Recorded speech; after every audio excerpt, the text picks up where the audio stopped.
Jam këtu me disa mësuese, përfaqësuese të Sindikatës Bashkuar të Arsimit Shqiptar, sepse sapo dorëzova një projekt ligj pikërisht për të mbrojtur të drejtat e cënuara të këtyre mësuesve, të cilët ndjekin një betejë në fakt prej disa kohësh, që pas miratimit të një VKM-je që zhvlerësonte diplomat e tyre para vitit 2015 dhe ju hiqte trajtimin financiar të barabartë me kolegët e tyre.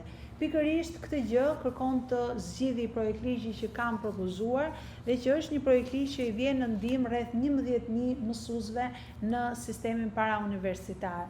Unë jam këtu me Gentën.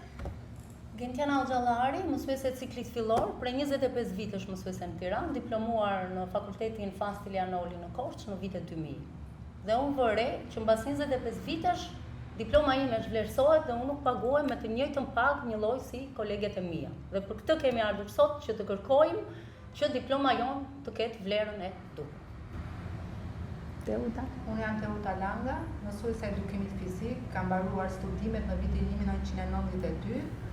Punoj prej 38 vitesh mësuese dhe çuditërisht të mua nuk më njeh diploma siç u njeh të tjerëve dhe paguhem me diplomë bachelor me 100.000 lekë rrogëndas. Ne jemi shumë të nderuar që ju, zonja Ina, na mbështetët, është hera e dytë në fakt që ju dolët në krah mësuesve. Ne nisëm një betejë ligjore e cila ndau gjykatën kushtetuese 4-4 dhe ne nuk morëm një vendim.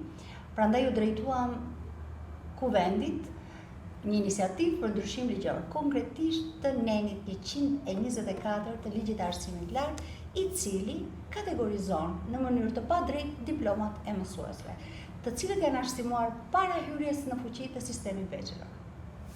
Pikërisht këtë Sistemi të Bolonjës, më fal. Po, pikërisht këtë synon që të zgjidhi ky projekt ligj dhe uroj që ky projekt ligj të shikohet përtej partive politike, bëhet fjalë për interesin e mësuesve, për avancimin e tyre në karrierë, për pagën e tyre, për motivimin e tyre profesional dhe moral dhe është në të drejtën e gjithë secilit që të kërkojë të respektohet puna dhe mundi i gjithë viteve kontribut në sistemin arsimor.